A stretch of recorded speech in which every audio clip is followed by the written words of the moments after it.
The house was quiet enough that Maya could hear the hum of the refrigerator down the hall. Outside, the street was still, the kind of stillness that makes a child strain her ears for anything out of place. She lay in bed clutching her blanket when it started. A dull, thumping sound, like a heel pressing against a wall. She froze. The noise came again, lower this time, from somewhere beneath the floorboards. Her small chest rose and fell as she whispered to herself, "It's coming from the basement." Maya was only 8, but nights often left her feeling older, carrying the silence of the house alone. She thought of her mother working late, of how she'd promised to be back before bedtime. Maya swallowed hard.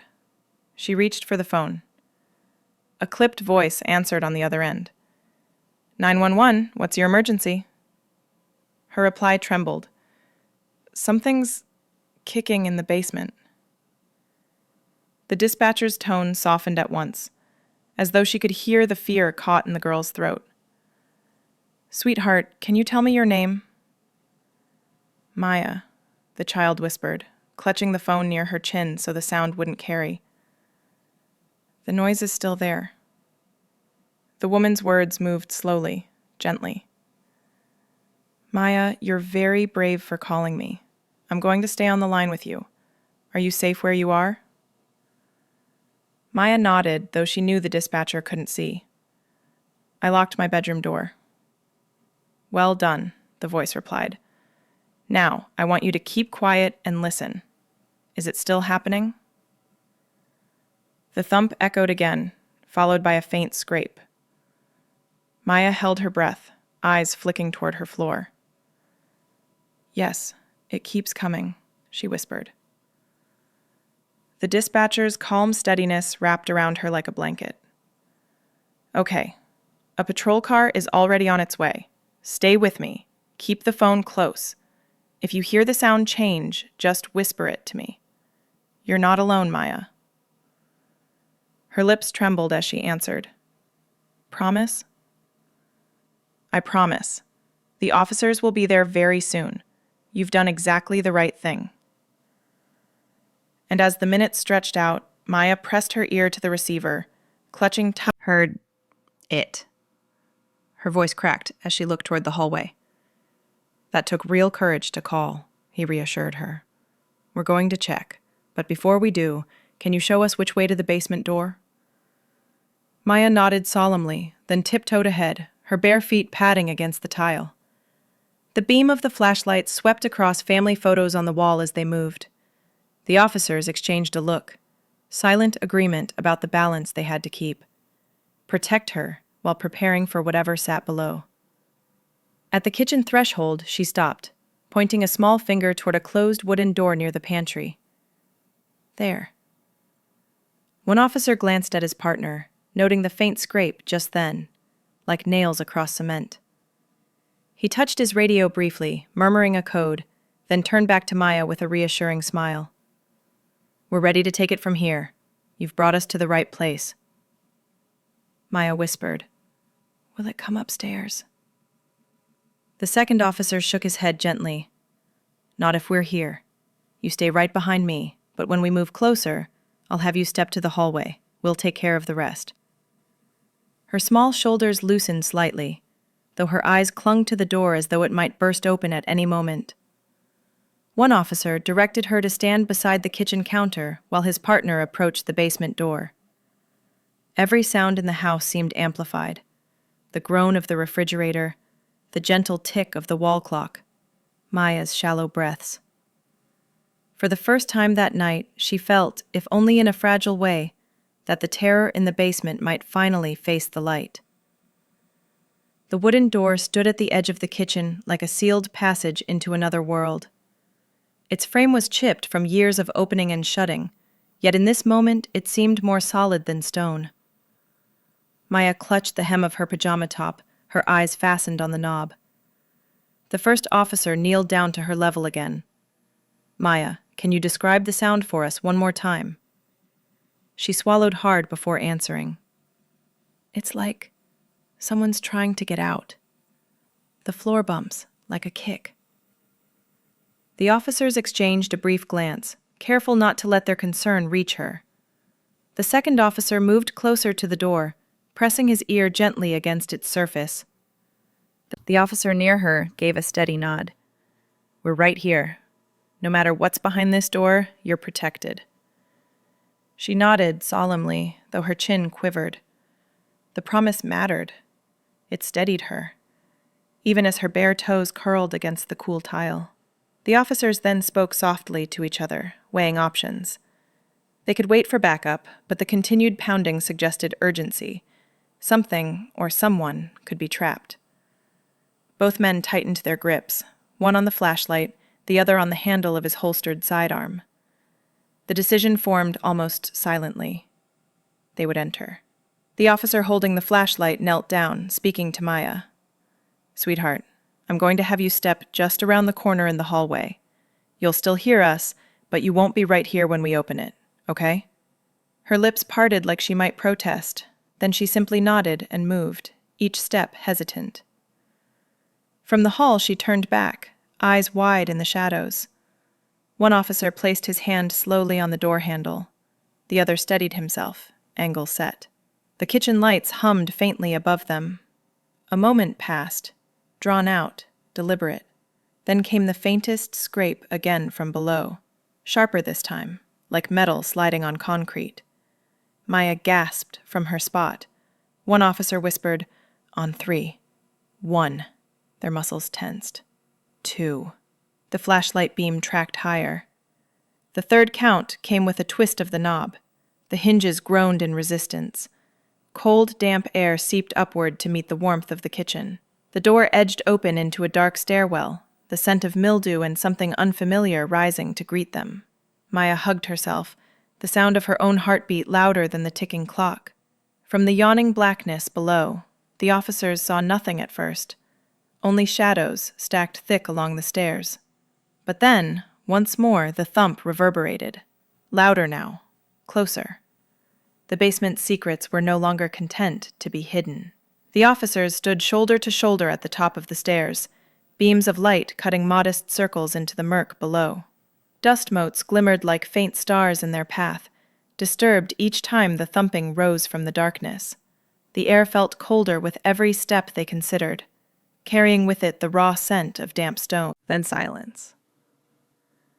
They reached the landing halfway down, stopping to sweep the light across the room. Broken cardboard boxes hunched in corners. A rusting water heater exhaled faint warmth. The old washer sat still, heavy in its corner. But against the block wall at the far end, something moved.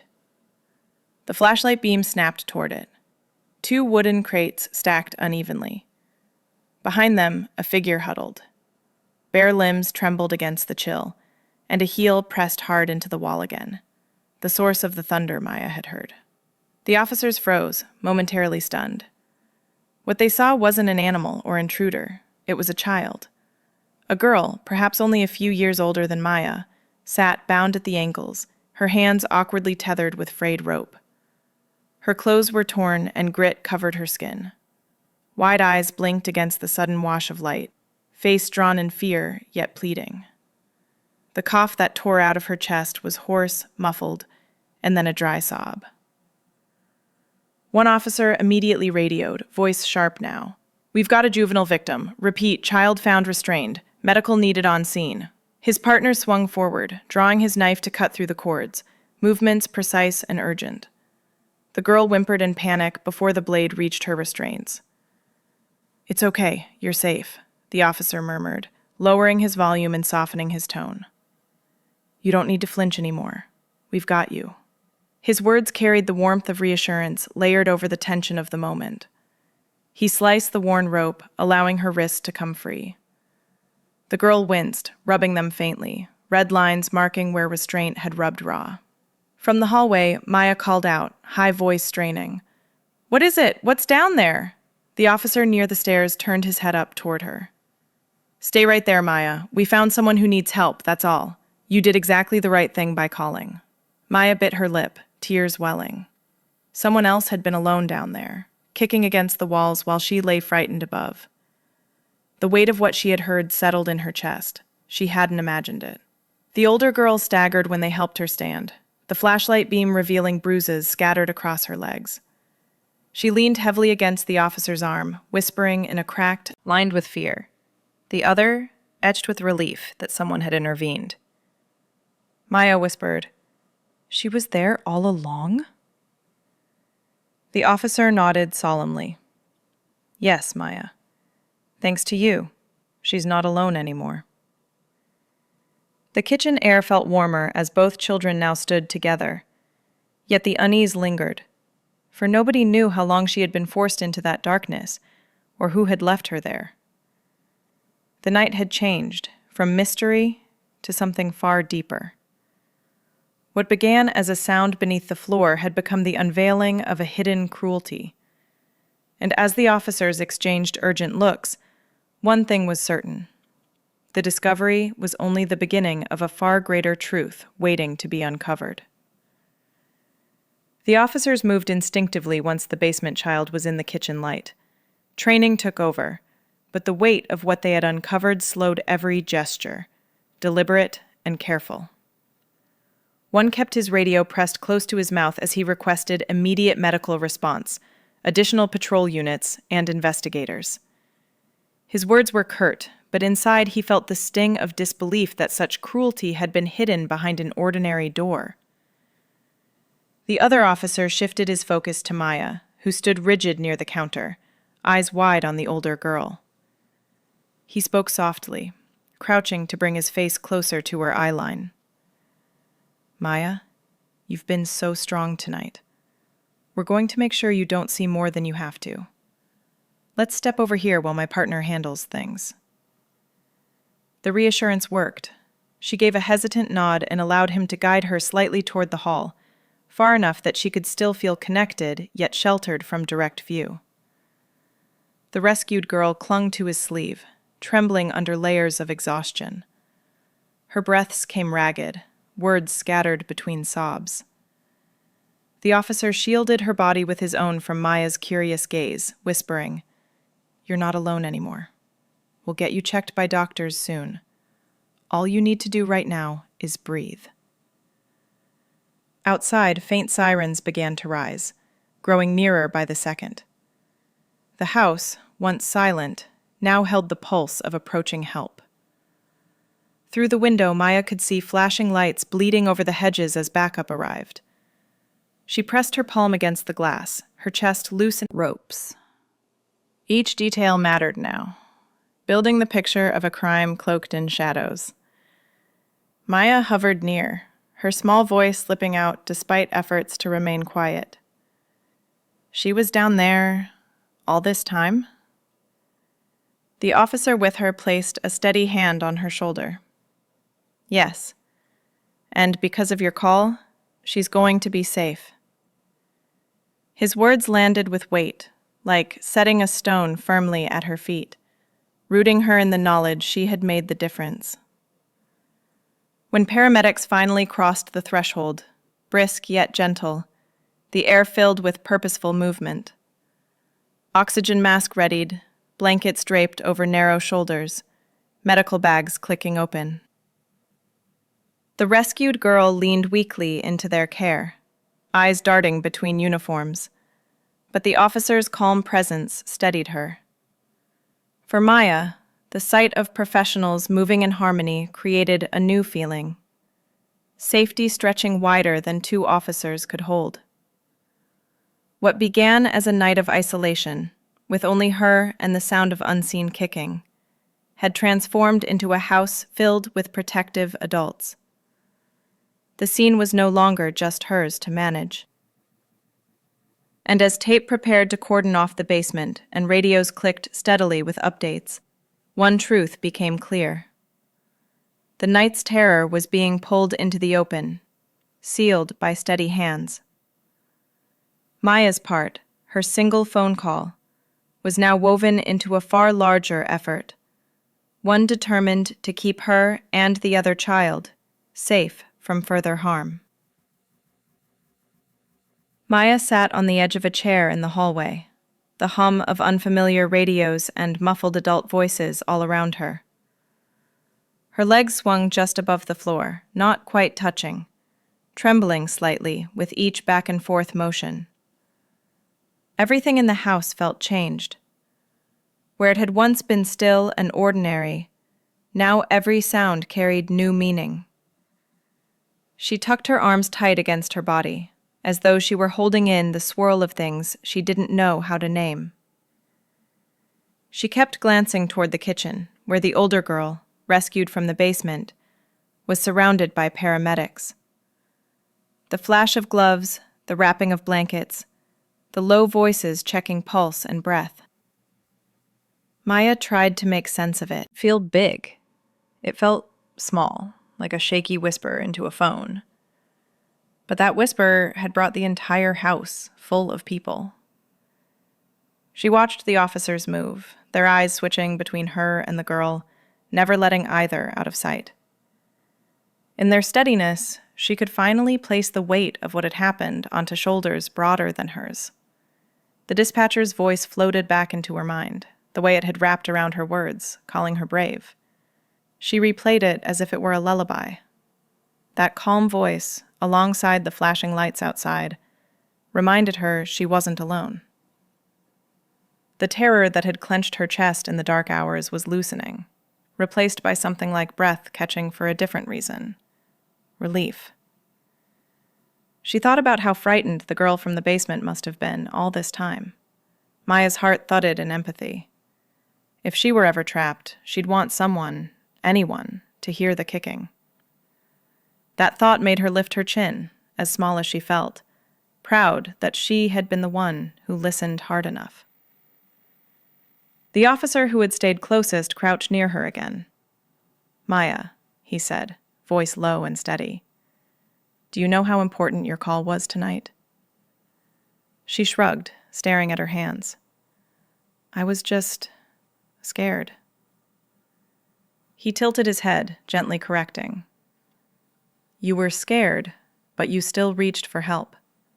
That's called courage." His words sank into her slowly. She nodded, still uncertain, but warmed by the thought.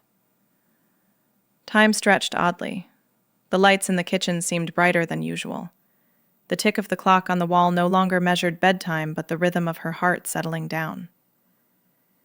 She wondered when her mother would come home, how she would react when she learned what Maya had done. Would she be angry she hadn't just hidden under her blankets? Or would she understand that calling was the only choice? Maya hoped it would be the second. Her gaze drifted to the rescued girl once more. Their eyes met only briefly, but in that short look, Maya saw something more powerful than words. Gratitude. Recognition. A bond sparked by shadows and fear, transformed into a quiet promise that neither was alone anymore. When the paramedics prepared to move the girl out to the waiting ambulance, little at first, moving through the kitchen with quiet precision. The house, once filled with panic and hurried rescue, settled into a steady hum of inquiry. Every detail mattered now, every small clue a thread that could explain what had taken place beneath the floorboards. Maya sat with a blanket draped around her shoulders, her eyes following the newcomers. She clutched its edges as though it were armor. One detective crouched on the other side of the coffee table, his voice lower and calm. "Maya, I'm going to ask you some questions. None of them mean you did anything wrong. We just need to understand what you heard and saw tonight." She nodded solemnly, her little chin tucked down. "It was thumping. At first, I thought it was the pipes, but then it didn't stop." The detective's pen moved slowly in his notebook. "You said it reminded you of kicking?" "Yes, like someone wanted out." Her eyes filled and she swallowed. "I wanted to hide, but I called instead." The detective offered a faint smile. "That one decision helped us find her. Now we need to trace back how she ended up there." His words were careful, as though he didn't want to load her with more than she could hold. Meanwhile, the second detective moved through the basement with gloves and camera, recording the rope fibers, the crates, the walls marks. Each scuff line showed years of wear, but the freshest impressions stood bold, linking directly to the girl's desperate heels. The objects were bagged, tagged, and labeled. Beneath the dust, the truth had begun to take form. When the basement team returned upstairs, they gathered quietly in the narrow kitchen. The lead detective summarized what they had. A child held in confinement, restraints clearly placed with intent, no immediate signs of forced entry to the home itself. That detail weighed more heavily than the damp air had earlier. It meant whoever had done this likely held access or familiarity with the house. Maya listened from her chair, though the grown-ups spoke in subdued tones. She caught fragments. Duration unknown. Entry points secured. Family connections to check. Each phrase sounded like puzzle pieces she couldn't fit together, yet she knew the picture would be grim. One detective approached her again. Maya, hasn't matter what, you are not responsible for the choices of adults. Do you understand? She nodded again, tears pressing at the corners of her eyes. Outside, neighbors had begun to cluster at their windows, drawn by the circling patrol cars. The detectives didn't want Maya to see faces peering, so they shifted her to a quieter room while evidence was collected. Inside that circle of care, she felt glimpses of both exhaustion and pride. She had answered the call of fear and turned it into rescue. Upstairs, drawers were checked, entry points photographed, timelines drafted from anything visible. The officers whispered comparisons, weighing the height of the rescued girl against the marks on the wall, calculating how long someone might survive in such conditions. Each conclusion added weight, but also direction. By the time the clock pushed toward dawn, the framework of the truth had begun to rise. They knew another child had been hidden. They suspected a trusted figure might be involved, and they had proof of both restraint and neglect. For Maya, lying curled on the couch now with her blanket, the sound of pens scratching and radios murmuring carried a strange comfort. Adults were piecing together the mystery she had uncovered, simply by listening to the thumps in the dark. The story was far from resolved, the full truth only beginning to surface. But one thing had been established with certainty. Maya's single whispered call had pulled an entire chain of discovery into motion. And as detectives carried evidence bags into the morning light, she finally drifted into sleep, knowing the house would never again be as quiet as before. By sunrise, word had already stretched past the yellow tape. Neighbors leaning on fences traded furtive glances, whispers darting like birds between houses. The quiet street that usually began with sprinklers and coffee now carried an undercurrent of unease. Stories spread without detail, only fragments. An ambulance, officers moving through the front door, a child carried out wrapped in blankets. Rumors flared, but behind them was a single truth. Something had shifted inside the home everyone once considered ordinary. At first, it was shock. The sight of patrol cars anchored at the curb unsettled the block. Parents who typically traveled faster among parents than among children, yet kids sensed the disruption. Teachers noticed the hushed conversations, the way students eyed the empty desk where the rescued girl once sat, or the way Maya seemed smaller yet steadier in the days after. The school counselor pulled together brief meetings, using gentle words about bravery, safety, and the importance of speaking up. Without naming names, they made space for children to voice fears, nightmares of noises in their own basements, worries about who might be hiding near them. For Maya, walking back into school felt like stepping onto a stage. Some children stared too long, others whispered. But there were also quiet gestures, a classmate sliding a note across the desk that read, "You're brave," another offering to share crayons without asking. These small acts knitted her into a circle of care she hadn't expected. Social services unfolded their involvement carefully. Caseworkers visited not only Maya, but also the neighborhood, answering questions in small, measured ways. They explained to parents how children could signal concern, what numbers to call, how adults might look for changes in behavior. The case had moved beyond one child. It became a mirror held to the whole community about vigilance and the hidden corners of safety. The street organized an informal watch group, parents gathering under porch lights after dusk to discuss routines. Some suggested putting up motion lights, others planned neighborhood walks. While fear had sparked it, the deeper motivation was solidarity. No child, they vowed, would be left unseen. Each kick against a wall, literal or symbolic, must draw a listening ear.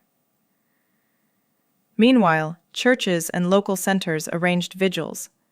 Candles in jars lined the sidewalks one evening as families gathered quietly together. The air carried the hum of shared prayer, soft lullabies, and moments of silence. Some children clutched stuffed animals, as if anchoring themselves in the swirl of adult concern. It wasn't just grief they expressed, it was resilience, a refusal to let fear linger unchallenged. At those gatherings, Maya was both participant and symbol. She blended in, sitting between her mother and a teacher. Yet whisper, carried through phone wires, could awaken an entire town to its protective instincts. The contrast was clear. What had once been a basement of silence now gave rise to voices. Neighbors pledging to watch, schools promising to listen, services stepping forward. Out of the terror emerged a widening net of protection, drawn tight not just for Maya and the rescued girl, but for every child who walked those sidewalks. In that shift, the community discovered something essential. While harm may hide in shadows, the response, when woven together, can be as powerful and bright as dawn itself. The ambulance doors opened with a hiss, letting in the early morning chill. Paramedics moved with practiced rhythm, lifting the older girl gently onto the waiting stretcher. Maya stood close to one officer near the porch, clutching his sleeve as though it might keep her connected. The red and blue pulses splashed against her wide eyes, painting everything in shifting color. Inside the ambulance, the rescued child's breathing was monitored. One paramedic wrapped a cuff around her arm, murmuring soft reassurances, while another slid a warm blanket close to her chin. Maya could only glimpse these movements from where she stood, but each glance landed heavy. It was proof that care existed beyond whispered promises. The officer leaned down, his voice steady. "Maya, they're making sure she feels safe and healthy. That's their job now." She nodded solemnly, though her small face showed a mixture of awe and worry. A second team soon approached her with quiet care, explaining gently they needed to check that she herself was okay. Maya stiffened, but allowed them to shine a small light into her eyes, to check her pulse, and to ask if she hurt anywhere. She answered softly, "I'm just tired," the truth shaping her words with simplicity. The professionals didn't just look for cuts or bruises. They asked about how she felt inside, if she was scared, if she wanted her mother. Their tone was calm, woven with patience, like someone carefully turning through the pages of a thin, fragile book. Maya found herself nodding more than speaking, but even that seemed enough for them. Meanwhile, the rescued girl was stabilized, IV lines securing fluids while her oxygen was measured carefully. Her lips trembled with exhaustion, but her heartbeat steadied under watchful eyes. Reports moved quickly through radios and notepads. The physicians confirmed both girls needed not just physical attention, but layered psychological support. Trauma leaves traces, the kind not seen on skin. When Maya was finally allowed to approach the ambulance, she caught the other girl's tired gaze. No words passed, only a glance carrying both relief and recognition. For Maya, it was proof she hadn't only imagined the thumps. Someone had been there, and now, someone was healing. As dawn brightened the horizon, both children were wrapped into the web of professionals: medical, psychological, protective. For the first time since hearing the basement's kicks, Maya could breathe deeply, knowing the worst of the night was already shifting into care.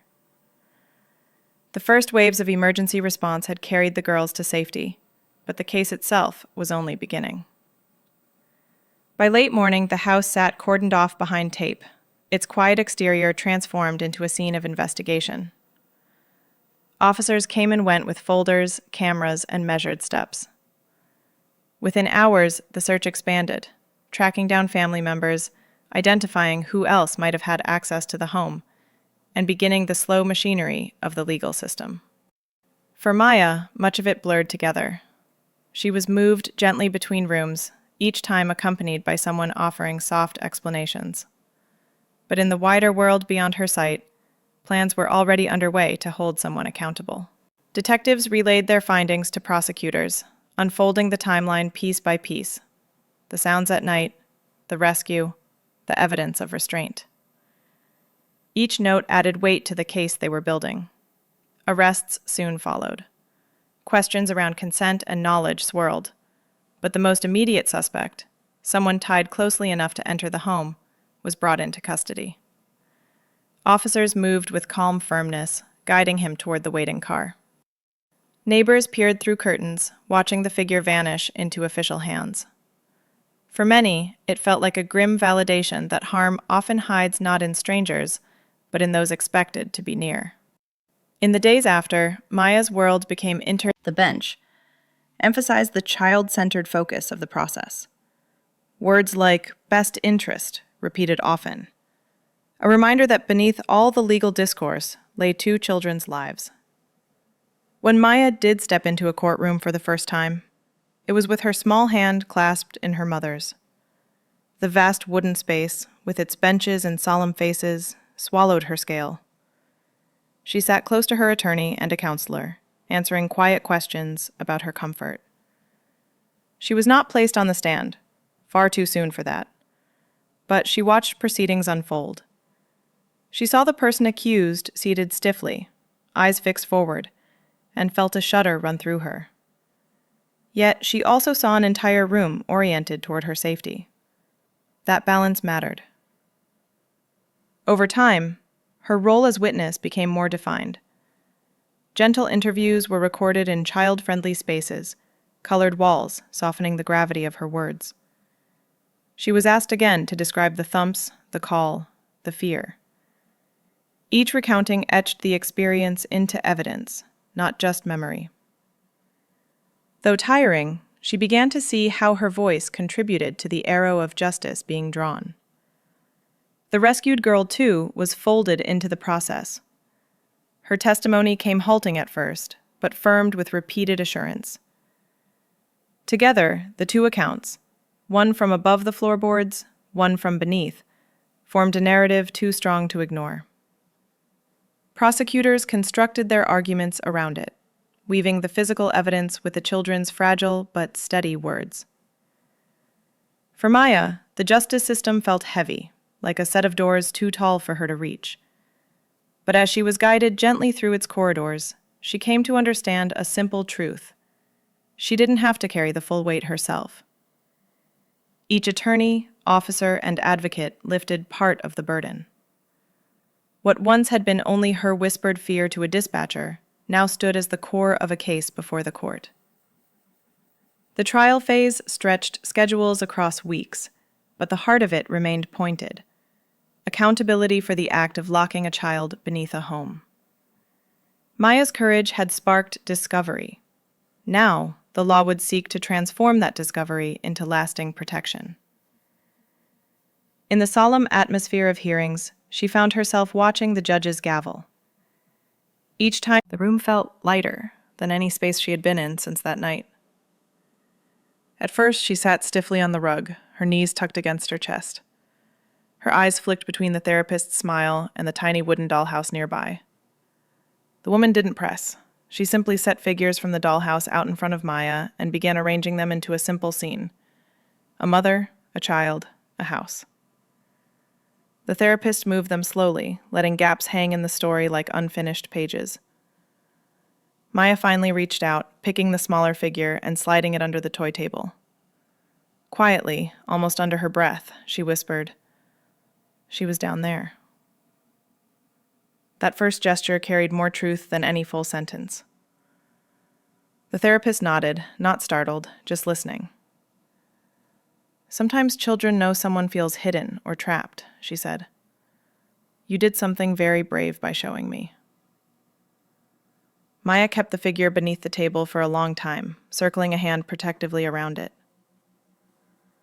Sessions continued like that. Each week, Maya used toys and drawings to explore feelings too big for words. Once she drew a basement staircase with stick lines scratched dark at the bottom. Another time, she filled the paper with light rays spilling from a door. The therapist gently reflected how those drawings showed her journey, from fear into something like safety. Processing trauma wasn't quick. Some days Maya resisted, clamming up with arms folded tight.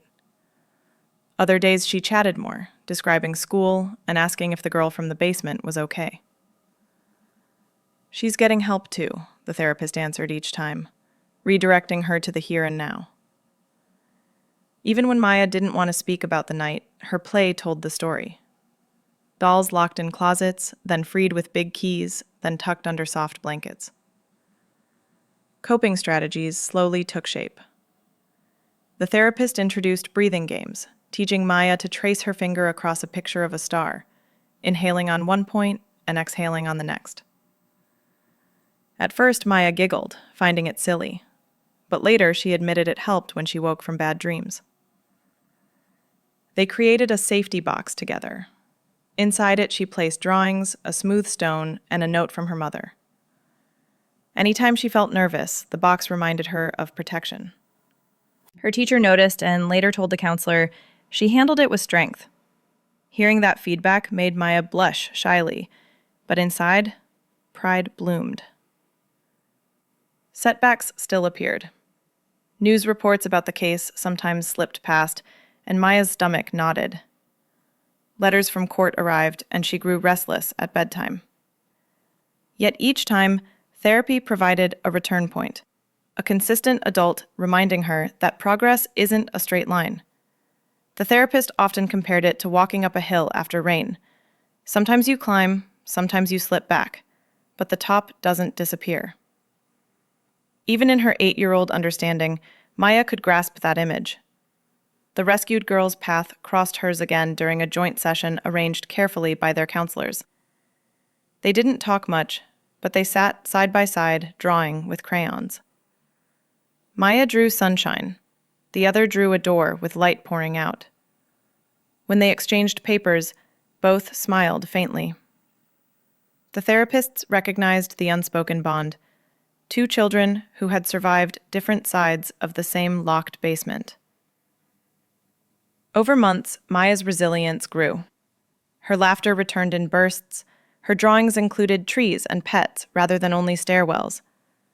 Trust in adults strengthened bit by bit as she saw her therapist faithfully present each week, never abandoning sessions early, never dismissing her words. That reliability taught her that not every adult disappeared when things grew hard. Healing didn't erase the memory of kicks beneath the floor, but it reshaped the meaning. Instead of being just fear, the sound also became a reminder of her courage, of the lives changed because she acted. By lifting a phone with trembling hands, she had opened space for hope, for justice, and now for healing.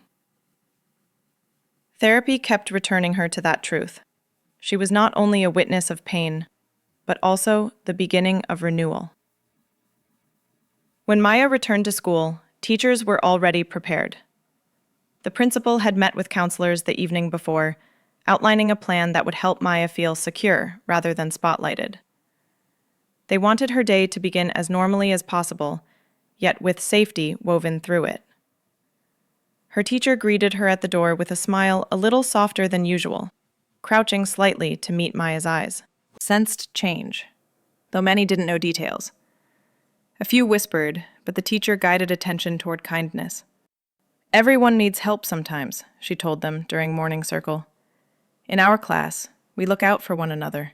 She introduced small acts of mutual care, partner check-ins, notes of encouragement placed secretly on desks, and shared drawing time when words felt heavy.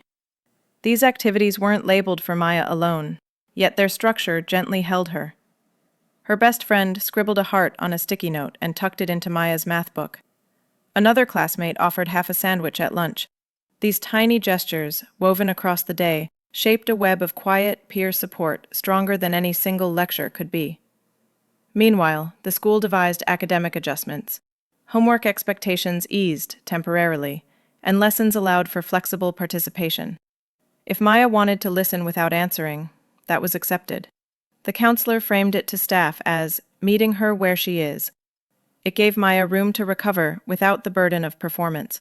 During recess, a staff member lingered nearby. Not obtrusive, just enough so Maya could glance over and know someone steady watched. She played slowly at first, walking the perimeter alone, but soon joined a small group hopping between chalk squares. Each hop lightened her stance, as though physical rhythm could carry her closer to normalcy. Teachers also coordinated with her mother. Daily notes home described how Maya participated, moments of laughter, or when she sought comfort. This feedback loop reassured her mother and gave consistency between home and school. Together, they adjusted bedtime, homework load, and morning routines, fostering alignment across spaces. Counselors offered a peer group session, too, inviting children who had weathered stressful events. Around a circle of carpet squares, they spoke about feelings, using puppets and pictures. Maya didn't share much, but she listened intently, eyes widening as she realized other children also carried heavy nights. That awareness softened her sense of isolation. Over weeks, staff noticed her laughter glimmer more often, especially when praise marked her efforts.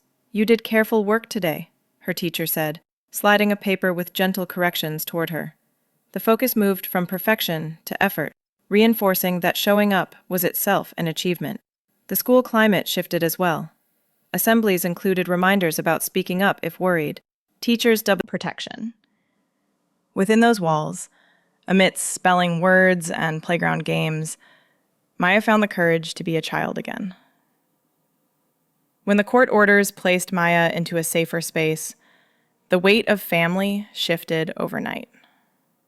Her mother, exhausted by the dual pull of work and fear, leaned heavily on relatives who came forward. Aunts and uncles arrived with small bags of clothes, cousins with hesitant smiles, each trying to patch what had frayed. The living room filled with murmurs about routines. Who would pick Maya up from school? Who could stay overnight when her mother had late shifts? Who might lend steadier arms in moments of panic? Maya studied them all with quiet eyes. She wanted to trust, but trust felt thinner than paper.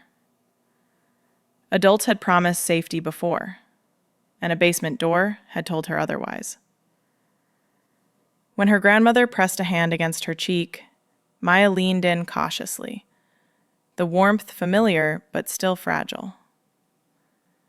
"You'll always have us," the elder whispered. Maya nodded solemnly, though her heart remained uncertain. New living arrangements followed quickly. For weeks, Maya stayed with her grandmother while her mother worked with caseworkers to establish stability. The house smelled of lavender and soup simmering, different from the faint detergent scent of her own home. At night, her grandmother tucked her into a spare bed layered with quilts. Even so, shadows sometimes stirred her awake, and she padded down the hall to curl on the sofa near the older woman.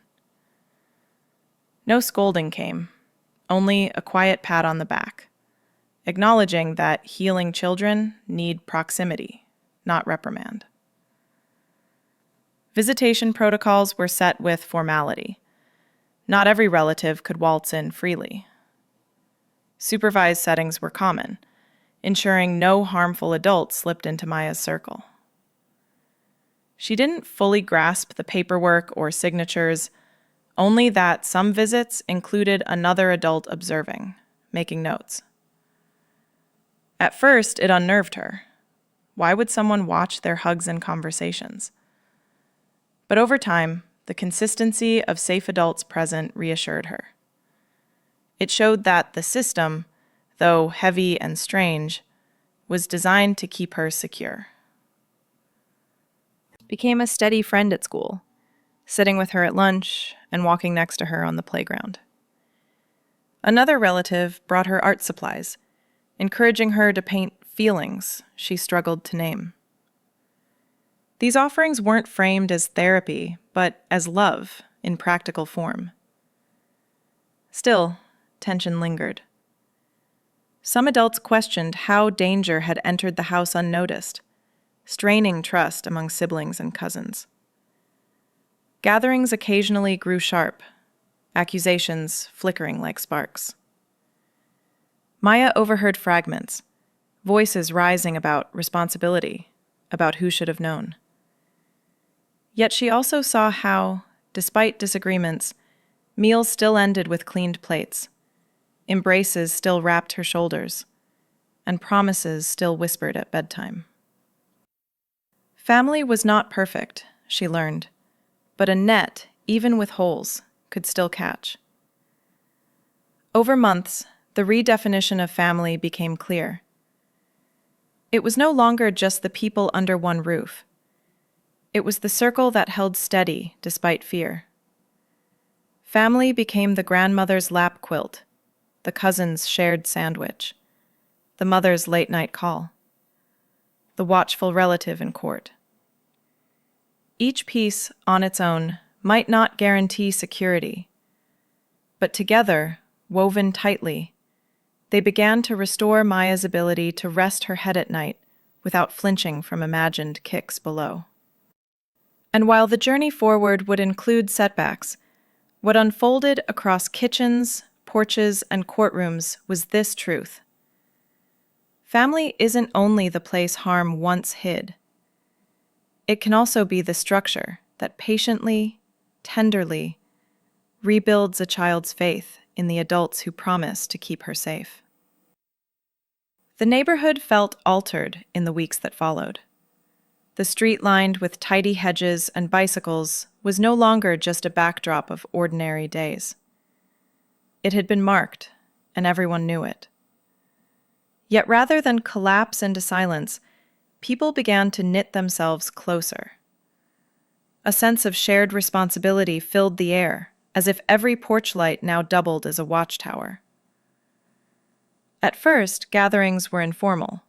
Two mothers pausing on sidewalks for longer conversations, fathers stepping into driveways after dark to confirm locked doors. Slowly, these small pauses attentiveness. She once worried that every adult might conceal danger, but soon she saw how many instead leaned toward her with care. Even the mail carrier left stickers in the box, a quiet reminder of community eyes looking out for her. One evening, a candlelight vigil took place near the town square. Families carried jars lit with small flames, placing them along a path where children could walk between the glowing markers. No speeches echoed over loudspeakers. Instead, it was silence and togetherness. Maya held her mother's hand the whole time, watching faces softened by the amber glow. In that quiet procession, she sensed something unusual. She was both one child among many and the catalyst for a community's awakening. The school joined this wave of care. Teachers created a bulletin board titled Voices That Matter. Students pinned anonymous notes, sometimes a single word like hope. Other times, sentences about times they'd been afraid. Maya read several, realizing for the first time she wasn't the only person whose nights carried fear. That discovery lessened her sense of isolation. Safety wasn't just about her home being secure. It was about children collectively being heard. Local leaders, too, responded, arranging safety workshops, equipping families with resources, and encouraging parents to trust their instincts when something felt wrong. They reminded everyone that one child's courage should not be the exception, but the model. Even businesses joined. A bakery down the road donated bread for neighborhood gatherings, framing it as nourishment for healing, proof that daily routines could also carry deeper meaning. What made the greatest impression, though, was how children themselves began to echo the shift.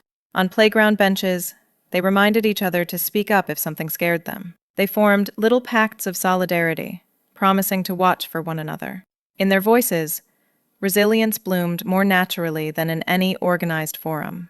Healing in the community didn't erase the harm, any more than plaster erases a crack in a wall, but it showed how fractures could be reinforced, supported by many hands. Maya came to see her street not simply as the place where terror once hid beneath floorboards, but as the place where voices rose afterward to counter it.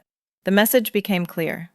The memory of kicks in the dark would never vanish entirely, but against that memory stood a neighborhood committed to listening, watching, and protecting.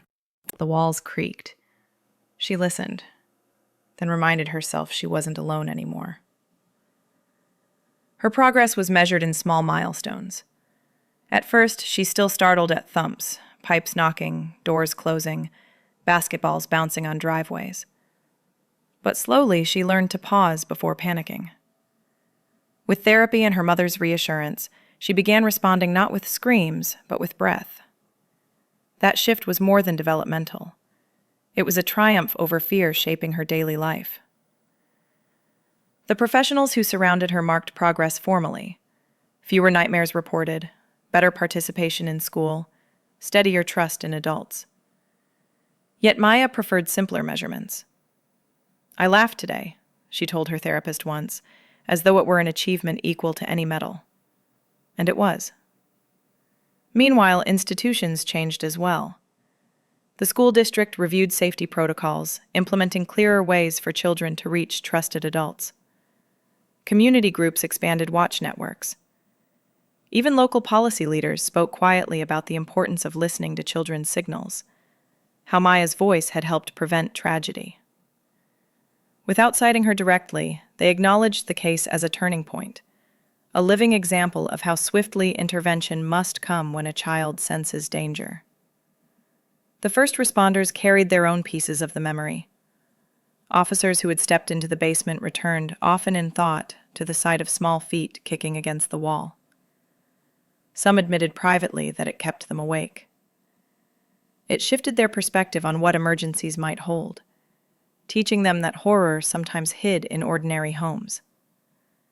For them, Maya's bravery was a reminder that protection requires not just gear and training, but the humility to trust the voice of a child. For the community, the long-term impact appeared in routines. Porch lights burned late. Parents asked children more questions about how they felt when home. Teachers incorporated safety conversations into curricula, weaving in gentle reminders that feelings of fear or danger deserved to be spoken aloud. More than any official decree, these patterns proved the depth of change. For Maya herself, shifts emerged with growth.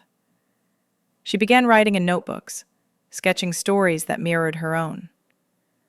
Some pages carried drawings of doors opening to light, others of figures holding hands. She implemented quicker response checks when children reported odd noises or suspicions, emphasizing that even seemingly small calls must be investigated. In training videos for new dispatchers, examples emphasized staying calm with young callers, exactly as the dispatcher had with Maya. The legacy extended to other children too. At her school, students now learned who to reach out to, how to express unease, through workshops born from this case.